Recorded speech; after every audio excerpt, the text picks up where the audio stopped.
ये प्यारे कबूतर फिर नज़र आ गए मुझे ज़ोहर के बाद। हमने कहा इनको भी ज़रा देख लें हैं।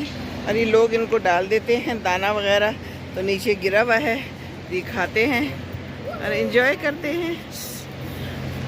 ओ बच्ची कैसे देख रही है और सहम सहम के देख रही है।